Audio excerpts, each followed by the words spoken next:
Et je suis venu à la rencontre de la terre d'Haïti parce que je dis toujours que un musulman, lorsqu'il veut aller en pèlerinage, il va à la Mecque. Un chrétien, lorsqu'il veut aller en pèlerinage, il va au Vatican.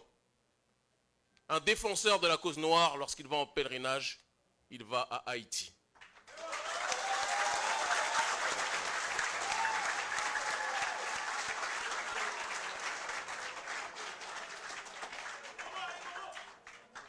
Haïti est diabolisé parce que Haïti est le symbole pour le peuple noir de la liberté. Haïti est diabolisé.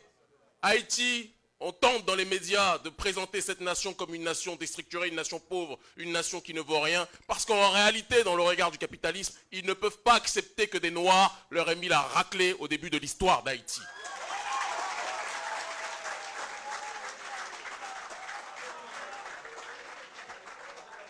Beaucoup de personnes pensent qu'il est mieux pour un Haïtien d'aller chercher bonheur à Miami, qu'il est mieux pour un Haïtien d'aller chercher bonheur en France ou aux États-Unis. Mais je le dis que le paradis de l'homme noir se trouve sur la terre de Dessalines, de Boukman, d'Henri Christophe, de Félicité. J'ai fait ces 6 dernières années, plus de 80 pays. Je n'ai jamais ressenti en termes d'émotion ce que je ressens en étant sur cette terre sainte qu'est la terre d'Haïti.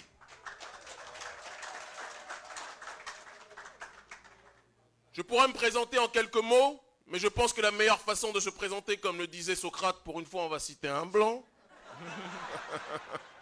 Déjà dans l'attaque, hein? C'est d'être déjà dans cette dynamique d'échanger avec le peuple parce que c'est la juxtaposition des idées, à partir de cette juxtaposition que jaillit la lumière. J'ai commencé à débattre lorsque j'étais dans la rue, en région parisienne, en confrontant mes idées à d'autres personnes, en confrontant mes idées avec des frères, en confrontant mes idées avec des blancs, qui peuvent être des frères aussi de temps en temps, et en confrontant même mes idées lorsque j'ai été par la suite dans une démarche d'avancer dans ce combat, lorsque j'ai été condamné par les autorités françaises parce qu'ils trouvaient notre discours trop radical, et bien souvent quand le colon ou quand le capitaliste juge quelqu'un de radical, c'est que celui-ci est radicalement dans la bonne direction, il faut aussi le préciser.